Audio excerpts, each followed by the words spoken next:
જામનગર હત્યાના ગુનામાં 3 આરોપીઓની ધરપકડ। આરોપી પૃથ્વીબેન ઉર્ફે ભૂમિબેન જિગ્નેશભાઈ માવડિયા જે મૃતકની પત્ની, આરોપી નિલેશ મનસુખભાઈ કછટિયા જે મૃતકની પત્નીનો પૂર્વ પ્રેમી, આરોપી પૂર્વ પ્રેમીનો મિત્ર બલવીર દેવીરામ વર્મા। ત્રણેય આરોપીઓ જામનગરના રહેવાસી।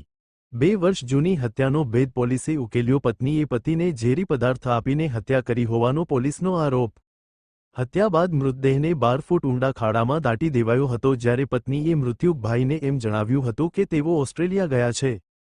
પત્ની અને તેનો પ્રેમી એક મદદગાર કરનાર બલવીરે મળી 2 વર્ષ પહેલા હત્યા કરીને કારખાનમાં 12 ફૂટનો ખાડો કરી લાશને દાટી દીધી હતી। મૃત્યુકા ભાઈને શંકા જતા પોલીસ ફરિયાદ નોંધાવી હતી। આ ફરિયાદના આધારે જામનગર પંચકોશી ડિવિઝન પોલીસને મરનારની પત્ની પર શંકા જતા તેની પૂછપરછ કરતા ભાંડો ફૂટ્યો। મરનારને દારૂમાં ઝેરી પદાર્થ નાખીને મોતને ઘાટ ઉતાર્યો હતો અને દરેડ જીઆઈડીસીના કારખાનામાં 12 ફૂટનો ખાડો કરી લાશને દાટી દીધી હતી। પોલીસે દાડેલી લાશના કંગાલ મળી આવ્યાને તેને બહાર કાઢીને ફોરેસ્ટમાં મોકલી આપેલ છે। પોલીસે ત્રણેય આરોપીઓની ધરપકડ કરી સમગ્ર મામલે પોલીસે વધુ તપાસ હાથ ધરી છે।